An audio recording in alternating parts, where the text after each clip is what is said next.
Donc voilà, je viens d'Interenvironnement Wallonie. Nous sommes la fédération des associations environnementales en Wallonie.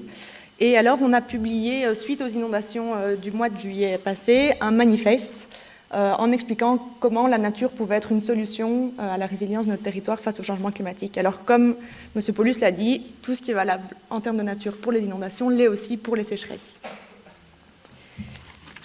Alors, je savais qu'on avait un timing très serré, donc je voulais imprimer en quelques exemplaires, si vous voulez venir le chercher à la fin de la séance, comme ça vous avez un petit peu plus de détails. Donc, il y a eu une pétition qui a été envoyée au gouvernement wallon, on a eu beaucoup de contacts avec eux pour leur faire part de notre vision, on avait récolté 25 000 signatures à ce moment-là, et ce sur quoi on a abouti, c'est 10 mesures qui sont pour nous des choses très très concrètes qui peuvent être appliquées pour rendre notre territoire beaucoup plus résilient face à ces événements extrêmes. Et elle couvre 3 volets. Le premier, c'est l'aménagement du territoire. Le deuxième, c'est l'agriculture. Et le troisième, c'est vraiment la nature, donc ce qu'on a appelé les zones humides et les forêts. Point de vue aménagement du territoire, pour nous, la priorité, c'est vraiment le stop béton. Donc, on a une injonction européenne qui s'appelle le No Net Land Take 2050, qui dit que d'ici 2050, on ne pourra plus urbaniser ou artificialiser de nouvelles surfaces.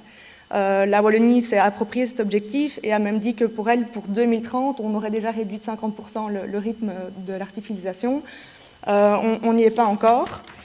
Et pour nous, c'est vraiment une clé. Et comment est-ce qu'on peut y arriver à ce stop béton? C'est d'abord en révisant le plan de secteur, qui est un outil qui encadre maintenant l'aménagement du territoire, qui a été pensé dans les années 50, à un moment où on ne parlait pas encore du tout de réchauffement climatique, d'adaptation du territoire. Et il faut revoir ce plan de secteur pour à la fois réduire la quantité de surfaces qui sont urbanisables, mais aussi les déplacer pour les mettre dans des zones où l'urbanisation est favorable, ou en tout cas est souhaitable. D'un autre côté, il faut définir des balises contraignantes au niveau régional pour l'urbanisation. Pour le moment, on a 9 permis sur 10 qui sont attribués par les communes. C'est comme ça que c'est décidé au niveau du code été, souvent sans avis de la région wallonne.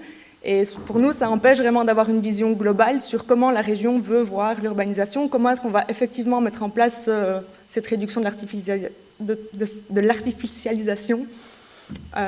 Et donc ça, pour nous, il faut vraiment qu'au niveau régional, on ait des balises contraignantes qui disent notamment, et c'est le point suivant, on arrête de construire en zone inondable, en zone d'épanchement de cours d'eau, en zone de ruissellement.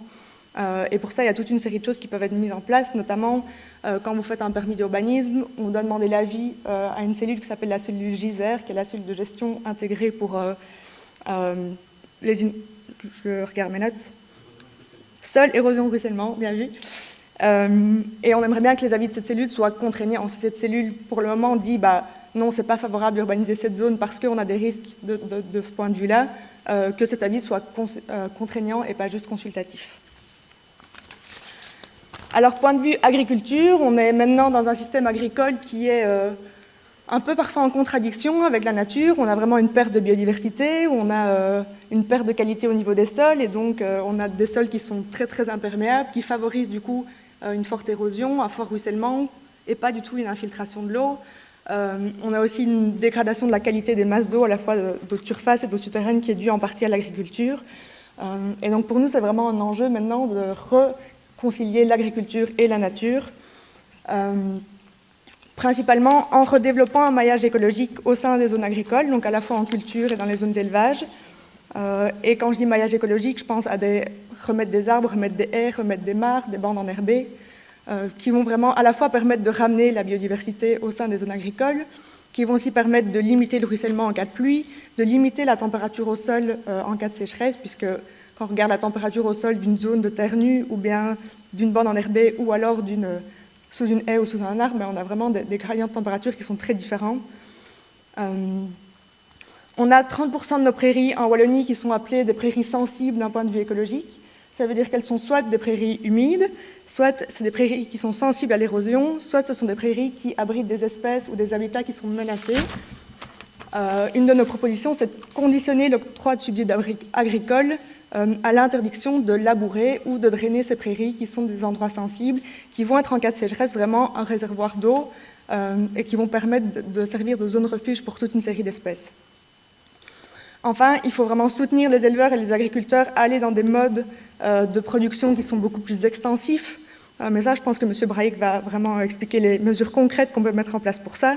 et rendre cette agriculture beaucoup plus résiliente au changement climatique en favorisant des cultures qui sont moins gourmandes en eau, qui sont moins gourmandes en intrants, en pesticides. Dernier aspect, les forêts et les zones humides, qui vont permettre de rendre à la nature ses fonctions régulatrices, parce que la nature, elle est capable, elle, de gérer ces événements extrêmes, mais on lui a un petit peu enlevé ses fonctions avec notre développement. Et pour ça, on propose de restaurer 30% des zones humides qui sont actuellement en mauvais état, parce que ces zones humides, si elles sont en tête de bassin, elles vont vraiment servir de zone tampon lors d'une inondation, et elles vont aussi servir de zone refuge où on va garder de l'eau en zone de sécheresse et des zones dans lesquelles on va avoir de l'eau qui pourront servir, voilà, qui seront des zones beaucoup plus fraîches, qui seront aussi un refuge pour la biodiversité.